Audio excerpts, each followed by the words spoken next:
a medio milenio del mar? Este encuentro tiene un nombre que está contenido entre signos de interrogación. Se ha buscado que sea así, apelando a la pregunta como partera de contenidos, de conocimientos, de descartes, de nuevas dudas y de algunas certezas. Y como todo alumbramiento, como sabemos, tiene su cuota de asombro y maravilla, pero también implica riesgo y dolor. Convengamos también, respecto del nombre de este seminario, que nos plantea una pregunta rara. ¿A medio milenio del mar?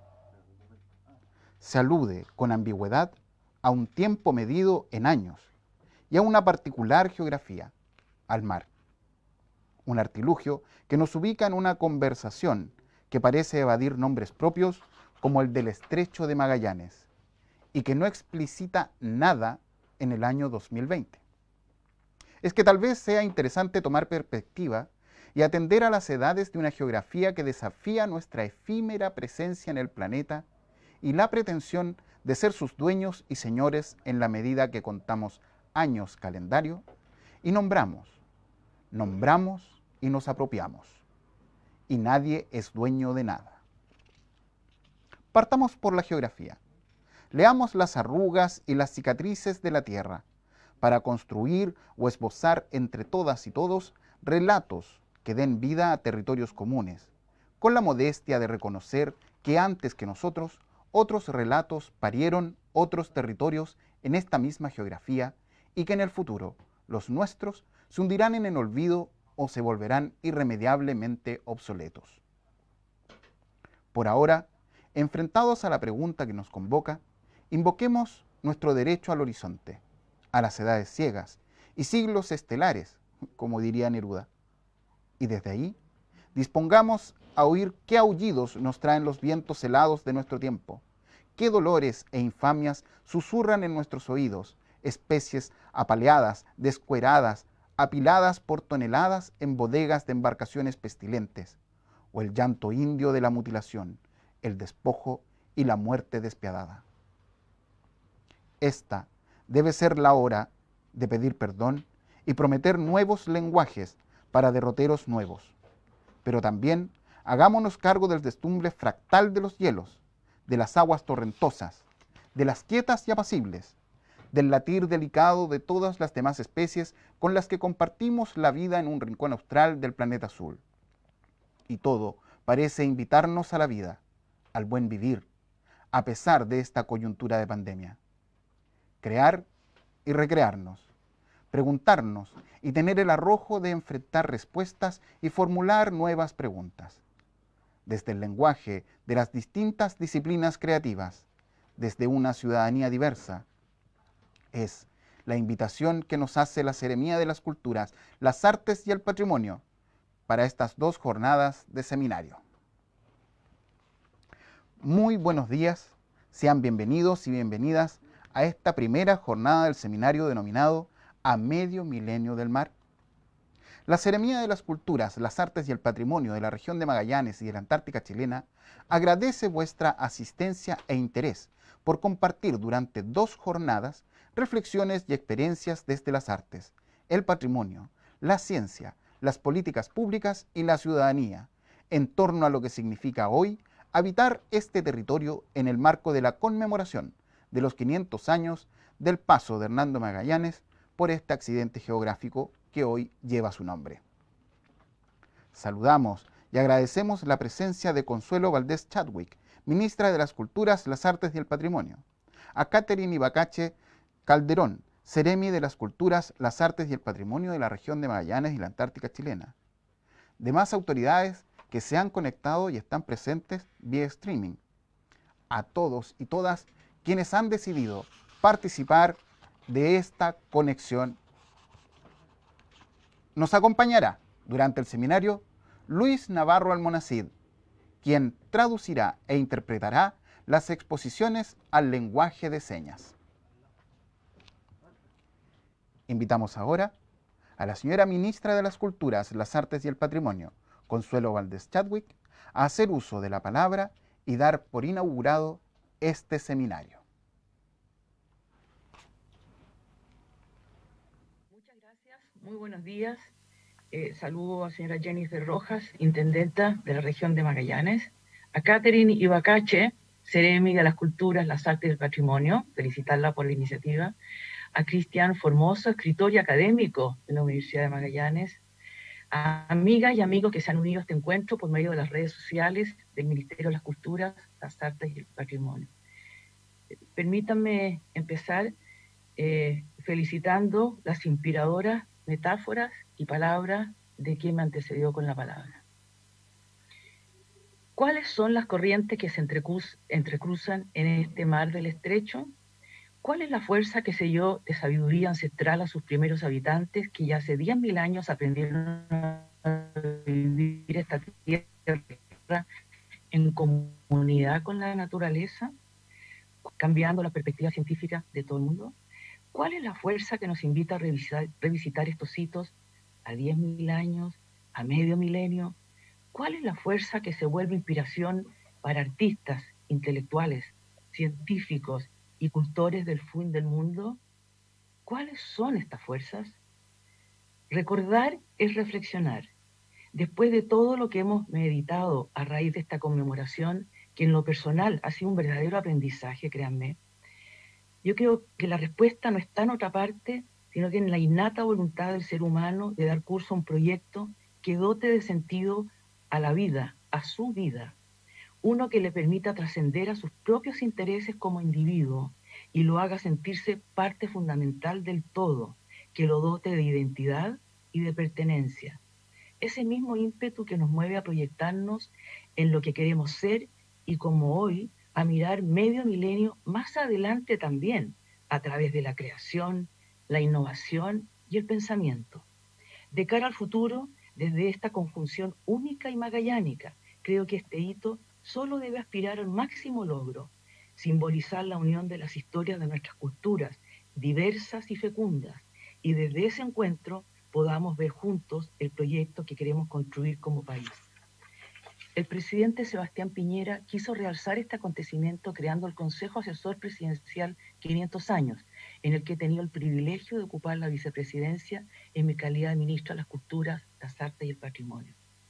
Desde nuestra constitución como Consejo, créanme que nos ha movido profundamente la idea de que esta conmemoración justamente signifique un verdadero impulso país, centrando la atención en la forma en que Chile está construyendo su mirada de futuro. Nosotros somos viajeros del tiempo, llevamos el pasado para construir sobre él y desde allí mirar. Somos simultáneamente trayectoria y proyecto, pasado y futuro. Nuestra vida es en esencia migratoria. En consecuencia, respetando y preservando la riqueza de las memorias de comunidades, habremos dado pasos firmes en este mar de estrechos que nos resta por atravesar como país, pero también como humanidad. La expedición de Magallanes impactó directamente en la forma en que en ese entonces se entendía el mundo, así como en su devenir. Representó la posibilidad de cruzar por primera vez el único paso interoceánico natural entre los dos grandes océanos del planeta, el Pacífico y Atlántico, y también determinó un icónico encuentro de continentes y culturas que permitió hacer de nuestro planeta un paisaje con una lógica diferente a lo conocido hasta entonces, en adelante medible y transitable.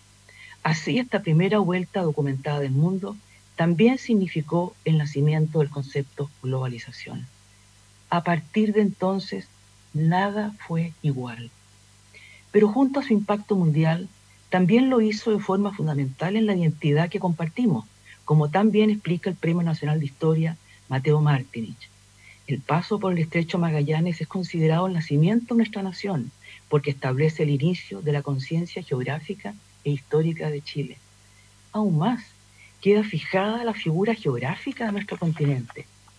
Hoy, la invitación que nos interesa hacer como Ministerio de las Culturas, las Artes y el Patrimonio es precisamente a revisitar estas historias desde diversas aristas, hacernos parte de un aprendizaje en torno a estos caminos que hemos recorrido y con ese tesoro a cuestas, disponernos a buscar los nuevos estrechos que se avisoran. Precisamente la pandemia que hoy vivimos nos insta a recordar lo mucho que dependemos los unos de los otros y de la naturaleza que nos acoge en este tránsito, desde los territorios locales a los globales. Todas y todos estamos conectados. Sin duda, una lección en curso y de la cual vaya que estamos aprendiendo. Estamos llamados a forjar una renovada conciencia común desde una mirada más plural y respetuosa, promoviendo las culturas de los pueblos originarios, sus prácticas ancestrales, sus creencias, su historia y cosmovisión, teniendo especial consideración con su desarrollo cultural. Ese es el mejor impulso que podemos dejar como patrimonio para quienes nos sucederán. Y en este sentido, aprovecho de invitarles a reflexionar en toda la relevancia del proceso político que vive nuestro país, que nos permitirá sentar las bases de una nueva constitución, que nos interesa poder recoger el rol central que debe tener la cultura en nuestra sociedad. Es pilar fundamental de lo que somos, es creación, es acceso y también es participación, es patrimonio y es futuro. Las culturas, las artes y el patrimonio son cruciales si queremos construir un país socialmente sostenible dentro de un entorno más sano, feliz, libre y humano. Hoy tenemos la oportunidad de relevar la importancia de la formación integral, de la que surjan ciudadanos creativos, críticos, innovadores y sensibles, en fin, de ciudadanos culturales, que necesitamos para moldear una sociedad que encarne los valores de la justicia, la equidad y la libertad. La cultura es la embarcación que nos permite navegar frente a cualquier mar y cualquier estrecho. Podemos sumarnos a esta nueva travesía que nos hará recorrer los canales del pensamiento, la creatividad y el humanismo, un viaje en el que todos estamos llamados a enfrentar a nuestros propios estrechos con optimismo, esperanza y mucho entusiasmo para superarlos. Si nos embarcamos en ese viaje, sin duda seremos protagonistas de una hazaña que marcará a nuestra nación y a las futuras generaciones, porque habremos surcado con éxito estos nuevos retos. Y nuevamente podremos decir que hemos dado con la respuesta a la pregunta con que inicié estas palabras. ¿Cuál es la fuerza? Muchas gracias. Muchísimas gracias, ministra, por su alocución que inaugura y da por iniciado este seminario en línea. A continuación, el doctor Cristian Formoso Babich, escritor y académico de la Universidad de Magallanes, dará una clase inaugural denominada Los 500 años y la metáfora del estrecho. La exposición tendrá una duración de 20 minutos, luego de los cuales abriremos un espacio de preguntas y comentarios de participantes. Les agradeceremos dejar sus preguntas en Facebook o en YouTube. Agradecemos a don Cristian Formoso por su presencia. Dale pantalla completa. Sí, que nos falta más cosas.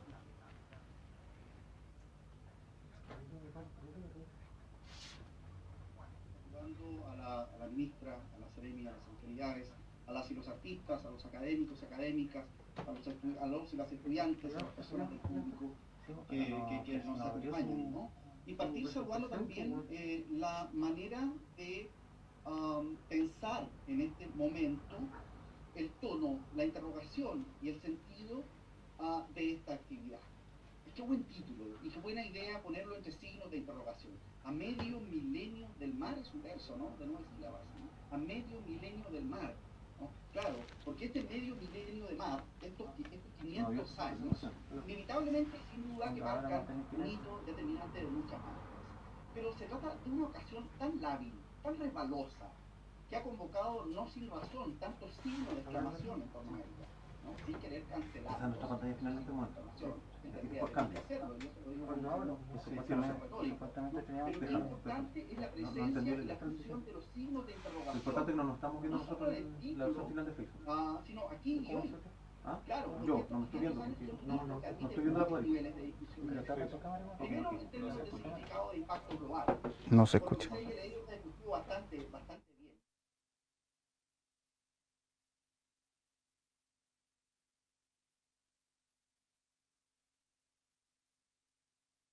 Una serie de conflictos, ¿no?, que perviven y que deben problematizarse permanentemente.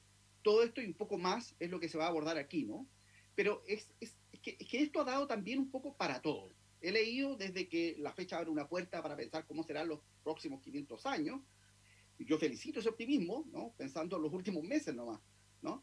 y he visto que se ha asumido también como una oportunidad de proyección y de protagonismo, ¿no? Y producción y consumo tampoco han fallado, ¿eh?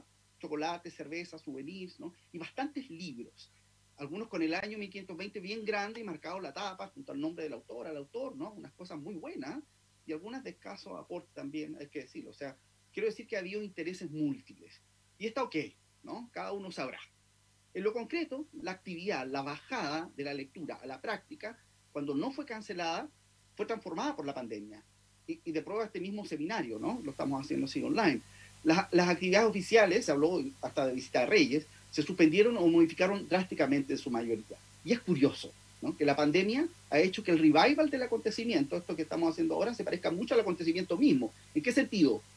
Que esto ha sido a cierto nivel y marcando las distancias, ¿no?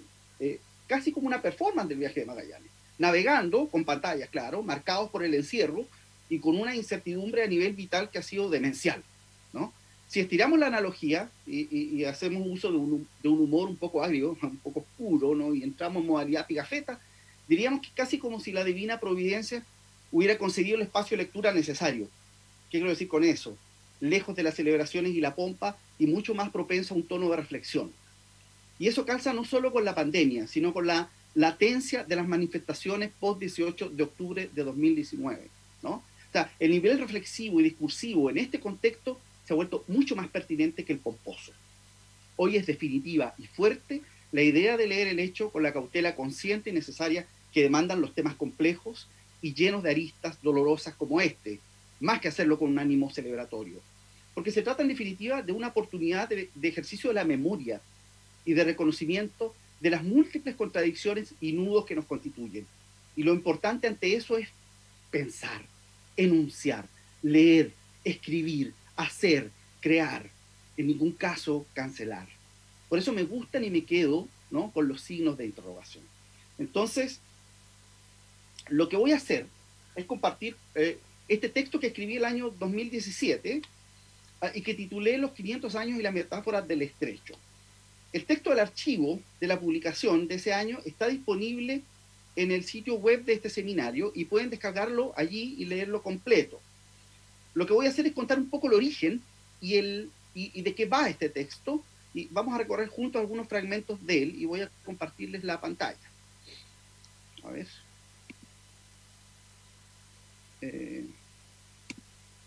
Aquí.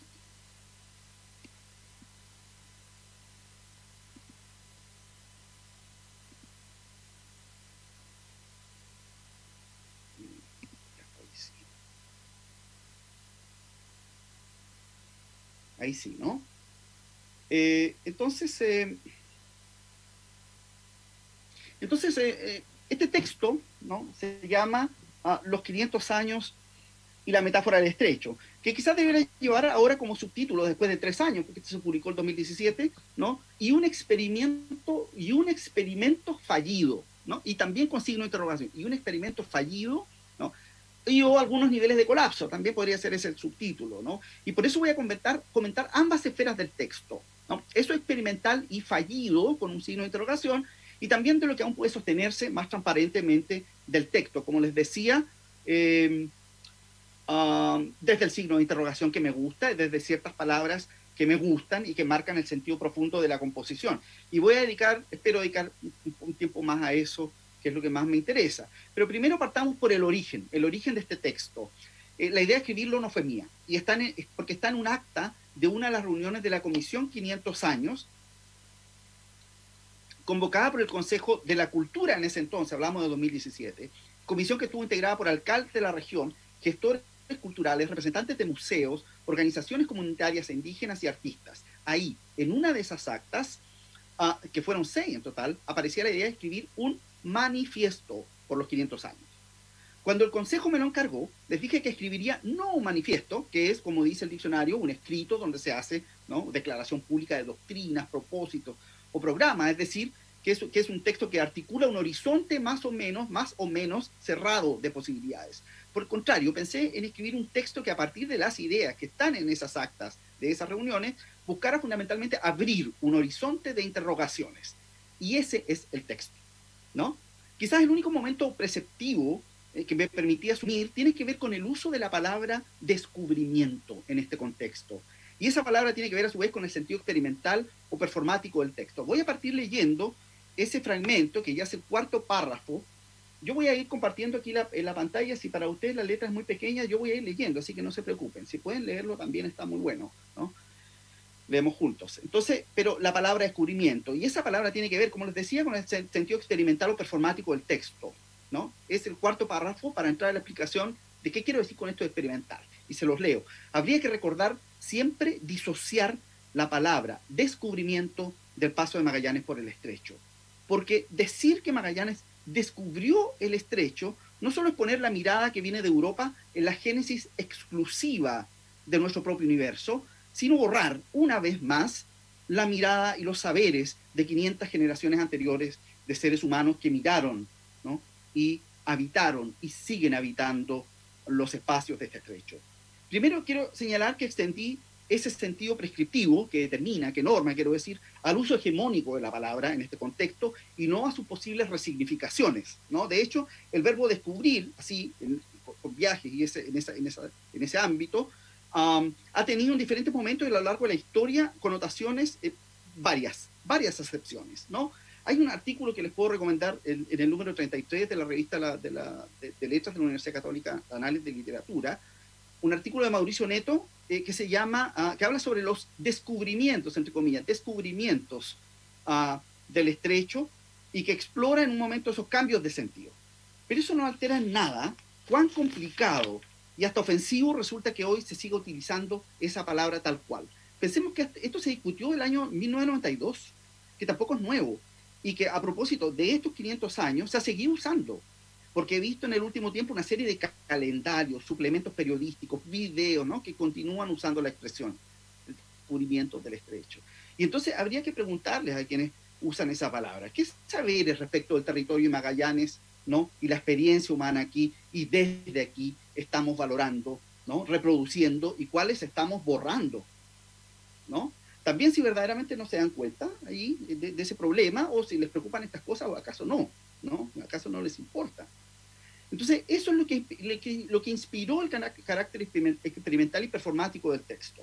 La idea fue tirar un par de afirmaciones que de alguna manera, y esto lo dije en su momento, fueran problemáticas, es decir, que ejercitaran desde la práctica y la encarnación en el texto mismo ese malentendido que se traduce en la borradura de ciertos saberes. Y la idea siempre fue abrir una discusión, ¿no? Por eso definí el texto como una primera aproximación, esto lo dije cuando me entrevistaron, una primera perplejidad abierta a nuevas y múltiples intervenciones. A mí me hubiera encantado que este texto me lo hubiesen discutido, ¿no? Entonces lo que hice fue disponer de algunos borrones en el texto, así como el borrón grande, cuando dice descubrimiento, ¿no?, por parte de los europeos, borra todos los otros saberes. Yo también utilicé ese dispositivo, ¿no?, digámoslo así, y entonces dispuse algunos borrones, más bien borroneos, ¿no? Pero lo hice sobre ciertos saberes blancos, ¿no?, para discutir desde allí. Eso sería lo experimental y performativo, ¿no?, sobre el malentendido del borrón del que hace uso la palabra descubrimiento. Y entonces leo, miren lo que puse. Por Pigafetta tenemos el testimonio letrado del viaje ulterior, porque estaba hablando del viaje que habían acometido los primeros que llegan a ver el estrecho, ¿no?, los primeros habitantes originarios del cono suramericano, ¿no? Entonces, por Pigafetta tenemos ese testimonio letrado, aunque tampoco tenemos el testimonio de los demás marineros. ¿Cómo vivieron y sintieron esos hombres que venían en las naos los primeros destellos de estos parajes? ¿Cómo sonaron las expresiones de júbilo, las maneras de decir su asombro y sus recuerdos en sus rudas lenguas cotidianas, ¿no? Esto es ambiguo. Lo que aquí borroneo son las otras escrituras, ¿no? Pensemos que hay varias más. El derrotero Francisco Albo, ¿no?, la relación de Ginés de Mafra, el roteiro de un piloto genovés, la carta del Cano, Maximiliano Transilvano, ¿no? Y está la ambigüedad, porque también el fragmento contrapone la práctica letrada y la oralidad, y el registro de la oralidad. Entonces queda un poco ambiguo. Estaba para discutirlo. Pero en definitiva lo que ejercita el fragmento es el borroneo, ¿no? Y lo que me mostró el experimento es que no hubo discusión, que no pasó nada, ¿no? O sea, de hecho hubo una, ¿no?, que fue una discusión como de pasillo, una conversación de pasillo bien interesante, ¿no?, y de ahí no pasó del pasillo, ¿no? Entonces, pensemos que es 2017, a lo mejor esto sería distinto ahora, ¿no? Primero pensé que era por eso que dijo alguien que creo que fue Bolaño, ¿no? De que lo que dice un texto poético, y como este lleva la palabra metáfora en el título, dice, en parte no le importa a nadie, dice Bolaño, lo que dice el texto poético, y en parte nadie querrá discutirlo, ¿no? Entonces yo dije, bueno, viene por ahí, ¿no? Y pensé también que hubiese sido distinto el texto, si esto hubiese estado en el texto de un historiador, pero ¿por qué tendría que ser distinto? No quiero extenderme, pero creo que este ejemplo habla elocuentemente de la práctica y del lugar, del silenciamiento y la borradura y el borroneo, ¿no? Que podemos ver operando en diferentes niveles, ya desde el discurso hasta la calle misma, ¿no? Pensemos en lo que significa botar un monumento, ¿no? Por eso quiero cerrar esta zona del experimento fallido, así con signo de interrogación, e ir a otra zona más directa del signo de interrogación, y a ciertas palabras que me gustan, ¿no? Como les decía, y que marcan el sentido profundo del texto. Porque a partir de esta idea, no de los primeros humanos que miraron el estrecho, sino solo del viaje de Magallanes y Pigafetta y sus hombres, tenemos fecha, de eso van a cumplirse siglos, 5 siglos, el año 2020, estamos hablando del 2017, ¿no? Hoy día suena como absurdo remarcarlo, pero es el 17 y estamos hablando así, ¿no? Desde aquí entonces tomo, reformulo y complemento a modo de preguntas algunas de las ideas que venían en las actas, ¿no? Las tomo y las transformo en preguntas, las complemento, ¿no? ¿Cómo vamos a pensar y a decir este acontecimiento? ¿Haremos de él un eje refundacional para aspirar a soñar un nuevo derrotero histórico? ¿Tomaremos como hito una vez más la llegada de Occidente al continente, con todo su fulgor esta vez, con todo su detritus? ¿Vamos a hablar y a pensar en serio y al mismo tiempo a jurar un buen propósito comunitario como en cualquier víspera de nuevo año? ¿Dónde está la sutura que articula el pensamiento y la emoción, las dolorosas verdades y la necesaria esperanza con los tejidos geográficos, sociales e históricos de nuestras condiciones magallánicas? ¿Dónde está la sutura, no? Entonces, para ensayar unas posibles respuestas, ¿no? Recurrí a un par de autores. El primero, Bachelard, que sostiene que solo se miran y se viven con pasión. Miren qué bella idea. Solo se miran y se viven con pasión los paisajes que antes hemos visto en sueños. Hasta allí Bachelard, ¿no?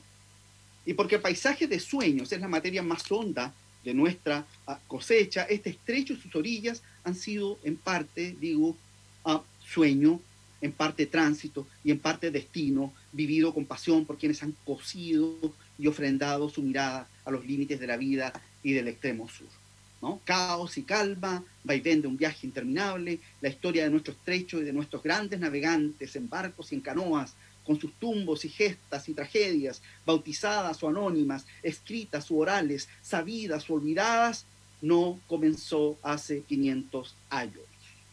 No comenzó hace 500 años. No hallaremos la hondura de estas aguas y sus metáforas, ¿no? Mientras no acuñemos una memoria más vasta, luminosa y plural para abrirnos a una conciencia plural de nuestras historias. No mientras sigamos cargando el mismo viejo sentido de los mapas y los ecos de la desilusión imperial, en nombres como Bahía, Desolación, Última Esperanza, ¿no? Y las maneras dominantes de mirar y de mirarnos en Magallanes.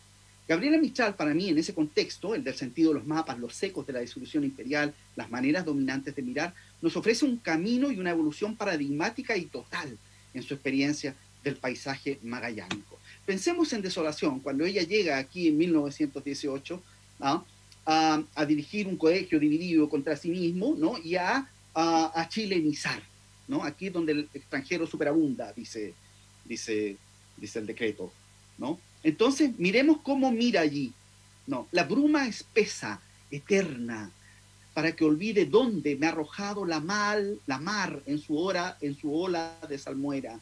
La tierra en la que vine no tiene primavera. Y más adelante en el poema dice, y en la llanura blanca de horizonte infinito, miro morir inmensos ocasos dolorosos, ¿no? Así vio y describió el paisaje austral entre 1918 y 1920, a través de la bruma espesa que crece como la muerte, ¿no? La presencia de la muerte, la bruma espesa, eterna como la muerte, para que olvide cómo se lleva todo la muerte, ¿no? Donde me ha arrojado la mar en un hecho violento, en su ola de salmuera, ¿no? Nada dulce, ¿no? La tierra carece de primavera. Se define esta tierra a la que yo vine como viajera porque no tiene. ¿Y qué no tiene? Primavera. ¿Y cómo es la llanura? Es un horizonte infinito donde mueren los ocasos, ¿no? Miren qué profundo eso, qué potente, ¿no? Pero entonces allí está mirando el paisaje desde su experiencia íntima y también desde la tradición literaria occidental. No tenemos tiempo para revisar cómo se articula esta metáfora, ¿no? A través del tiempo y en la literatura y en las diferentes representaciones de los momentos imperiales y nacionales, fundacionales del 19. Pero sí, lo que podemos sí seguir mirando es cómo casi 50 años más tarde, en Poema de Chile, ¿no? Que se publica 10 años después de que ella fallece, el año 67, ¿no? Y luego de haber, porque este es un poema en que ella vuelve a Chile como un fantasma, vuelve muerta, ¿no? Y la acompaña, ¿no? Y recorre el país junto a un niño diaguita y a un ciervito, un huemul. Desde sus límites, desde la punta norte, ¿no? Lo comienza a recorrer y lo comienza a reconstruir desde el nomadismo, nómade. No, piensen ustedes que en el siglo XIX los Estados-naciones anularon el nomadismo indígena. Ella rehace el país usando la práctica de desplazamiento que usaban los pueblos indígenas, que era el nomadismo, los que se desplazaban, ¿no? Construye el país con un procedimiento absolutamente contrahegemónico, ¿no? No es como lo construyó el Estado-Nación. Este es otro país, se va a construir de manera nómade. ¿Y dónde lo va a construir? Va a pasar por los pueblitos, diferentes pueblitos. ¿Y con qué lo va a construir? Con la sabiduría de quienes viven en ese país, ¿no? Va juntando saberes, va juntando comidas, palabras, hierbas, etcétera, etcétera, etcétera, ¿no? Y entonces, en ese viaje, ella fue capaz de ver a los viajeros, cuando ya va llegando hacia el sur, y se encuentra de nuevo con la niebla, que mírenla, era la bruma espesa eterna, era la muerte. Miren, después de haber convivido con la gente, de haber reconstruido el país con los saberes populares, miren cómo habla de la niebla. Ya no es la muerte. Ya las trampas le conozco, dice. De redondear el cerco y hacer la gallina ciega con el pastor o el arriero, ¿no? O sea, está jugando a la gallina ciega. La nieve juega. Claro, ella desde las primeras experiencias la miraba como una metáfora, como un símbolo de la muerte. Ahora la ve en diálogo con las vidas de quienes se juegan y se ganan la vida, ¿no? Trabajando con la niebla, ¿no? El pastor, el arriero. En fin, miren. Y a las islas australes, ustedes se acuerdan de aquí como hablaba de la llanura blanca, el horizonte infinito, de muerte. Miren a las islas australes cuando ya va llegando al sur. ¿Qué va a hacer el peregrino, el trotamundos, el viajero, ¿no? Mirando la danza de las 100 islas que ríen o están cantando. La danza de las 100 islas que ríen o están cantando. No es el horizonte de muerte. El paisaje ríe y danza y canta. No sabe si están cantando o están danzando. Eso es un cambio total en las representaciones de la mirada, ¿no? En la mirada y en las representaciones, ¿no? Del territorio magallánico, ¿no? En Magallanes, además, ella lo cambia todo. Hay una serie de articulaciones, ¿no? De por qué llegamos a mirar este paisaje como el fin del mundo, como la desolación absoluta. Ella fue parte de eso también, ¿no? Pero miren cómo en este poema ya llega a mirarlo de una manera absolutamente distinta. Y en Magallanes está para Mistral el nacimiento de un Chile nuevo, ¿no? Miren este poema, porque el título se llama Cuando mañana despiertes. Y claro, le dice al niño Diaguita, cuando mañana despierte, ella no va a estar, ¿no? Porque se vuelve con su padre Dios. Pero también parece que se lo dijera a Chile, cuando mañana despiertes, ¿no? Y si no tiene que ver con el Chile despertó. Cuando mañana despiertes, le dice al niñito, cuando mañana despiertes, le dice a Chile, apréndete el oficio nuevo y eterno. Pide tierra para ti, le dice al niño indígena, cóbrala. Pide tierra para ti, cóbrala, le dice al niño indígena que la acompañó durante todo su viaje. Cambios tan inmensos y luminosos son posibles. Los viviremos con pasión solo si antes los hemos soñado. Contamos con nuestra imaginación, con nuestro conocimiento, con nuestras experiencias y con las aguas de nuestro estrecho para hacerlos reales, ¿no? Me preguntaban hace poco con respecto a esta conmemoración y el contexto del estallido social y de la nueva Constitución, ¿no? Yo respondía que sin pensar que estos 500 años tengan que hacer de faro iluminando cada episodio de la vida nacional. No obstante, los saberes y voces que deberían escucharse son los que cargan una larga historia de borradura, de invisibilización o de tergiversación de sus subjetividades. De ahí partimos construyendo, ¿no? Y que probablemente son quienes han pagado los costos más altos últimamente en los contextos de la pandemia y el estallido. Hacia ahí habría que mirar al escribir la Constitución, y si miramos 500 años hacia atrás, también allí los veremos, ¿no? Y entonces podemos volver a otra cita del texto. Si el noble esfuerzo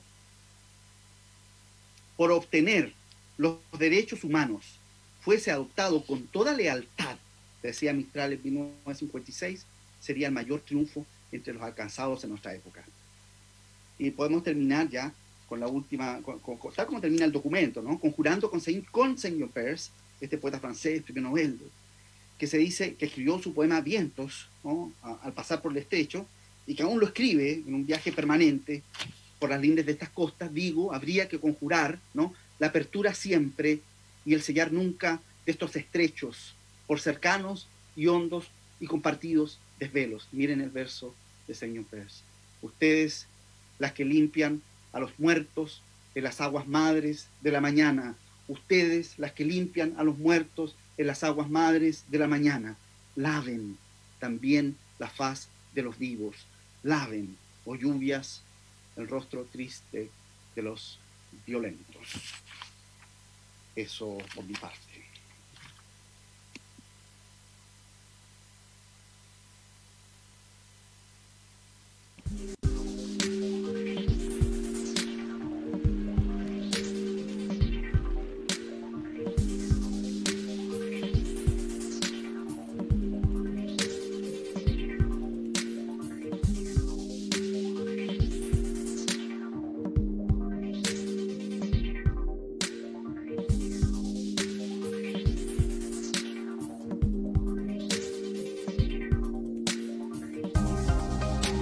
Hola Cristian, ¿cómo estás? Hola, ¿qué tal, Blas? Sí, estábamos preparándonos para las preguntas. Mira, la primera pregunta que nos llegó es: ¿cómo te imaginas la visión femenina de esta expedición? ¿Qué habría pasado si esta expedición hubiera sido hecha por mujeres?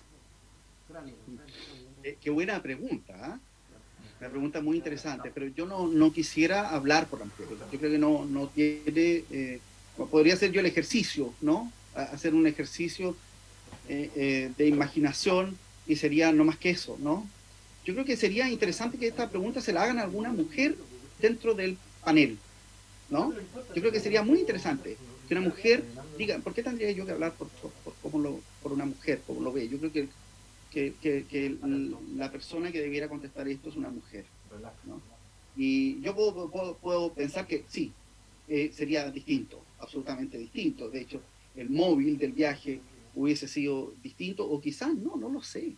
Estamos en un momento, son 500 años, ¿no?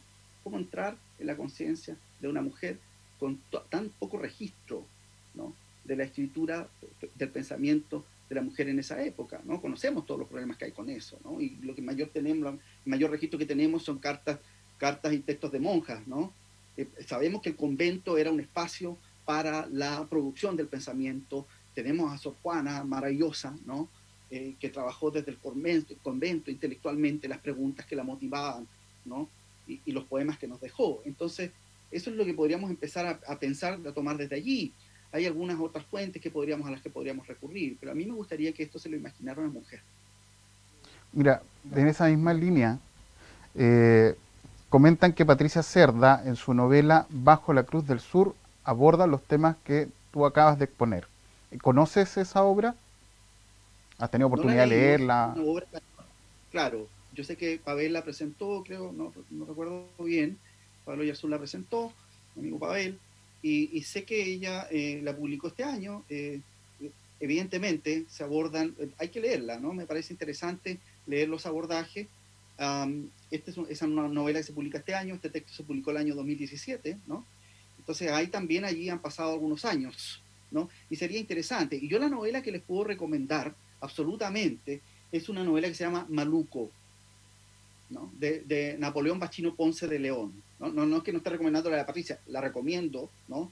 Hay que leerla y ya cada uno se formará su opinión. Yo quiero leerla, llegará el momento, pero les recomiendo, sí, por hablar de una novela, a mí me encantaría que ustedes conocieran una novela que se llama Maluco, de Napoleón Bachino Ponce de León, que ganó el premio Casa de las Américas en el año 92, y que es una novela que habla de este viaje, ¿no? Se llama la novela de los conquistadores y habla del viaje de Pigafetta, ¿no? Pero no escrita desde la voz de Pigafetta, que es un letrado, y es un sabio, ¿no? Y es un tipo de la corte, ¿no? No, habla desde el punto de vista de un bufón. Es una novela de la corriente de la nueva novela histórica latinoamericana, ¿no? Y es un bufón el que habla. Es un bufón que le escribe una carta a Carlos V y le dice, yo estuve en este viaje, se supone que llegaron 18 de vuelta, volvimos 19, ¿no?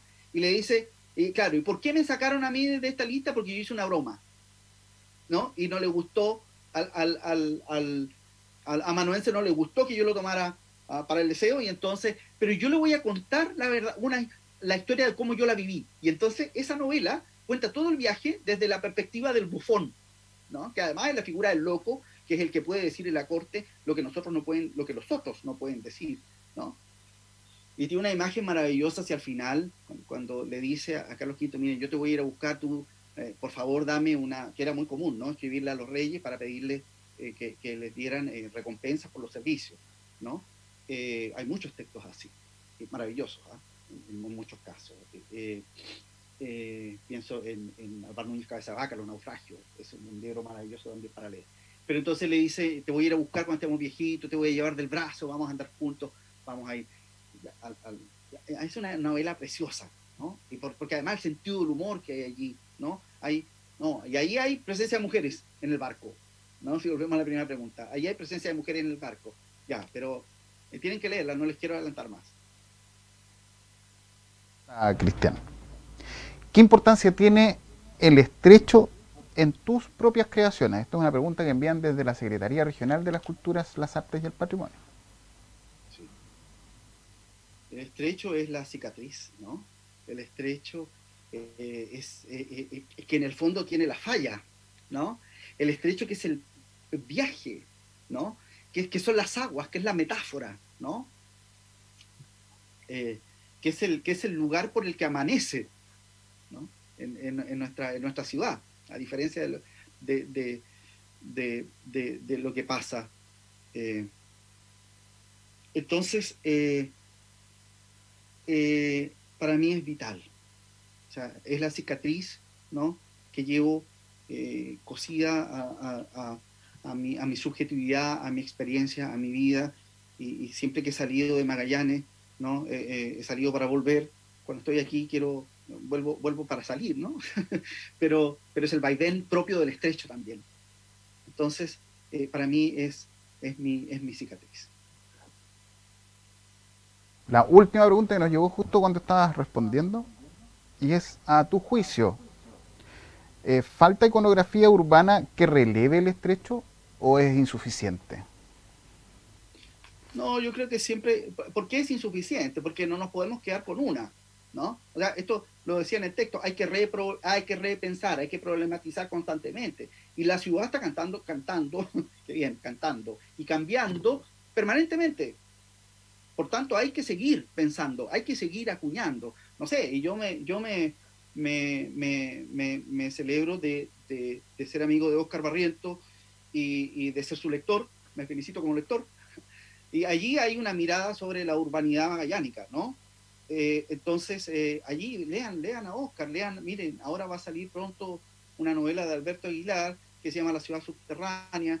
También es una novela que trabaja con el imaginario urbano de Magallanes absolutamente distinto de cómo se ha manejado hasta ahora, ¿no? Las novelas de Juan Mijovilovich, la novela de Pavel Oyarzún, ¿no? La poesía de Rolando Cárdenas, la poesía de Astrid Fuglie, ¿no? Leamos, hay tanta cosa maravillosa, y veamos también obras de todo tipo, ¿no? Y pensemos, y caminemos en nuestra ciudad. Pucha, eso es lo que más extraño en este periodo de pandemia, poder salir a caminar libremente. Que eso me complica mucho. Yo creo que a todos nos complica, ¿no? Y bueno, en eso estamos. Muchas gracias, Cristian. Tenemos muchos saludos desde el chat que agradecen la excelente exposición. También destacar las menciones que hace de otros autores, otras autoras, las recomendaciones que nos hace en la sección de responder preguntas. La generosidad del artista también se ve reflejada en este instante que hemos podido compartir. Muchísimas gracias por tu participación. De verdad nos dejaste un par de tareas importantes para hacer, harto para leer. Así que hasta una próxima oportunidad, como siempre, un gusto. Encantado, agradecido. Que disfruten el seminario. Chao. Muy bien. Después de haber visto esta interesante clase y con tarea para la casa incluida, vamos a tener un pequeño recreo, que es una presentación artístico-cultural, que es la obra Coda.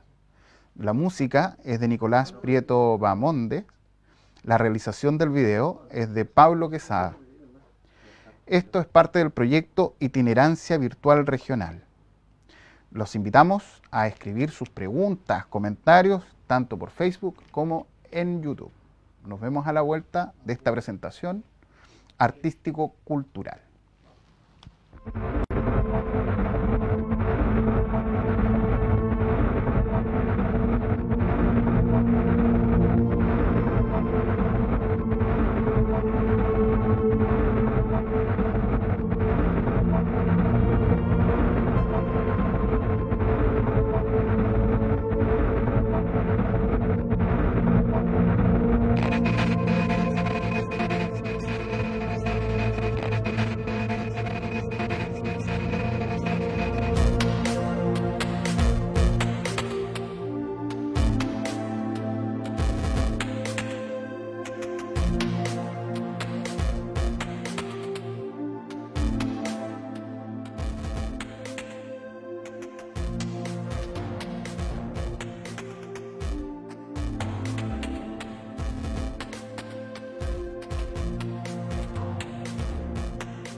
Esa fue la presentación entonces de Coda de Nicolás Prieto Bahamonde, un video realizado por Pablo Quesada.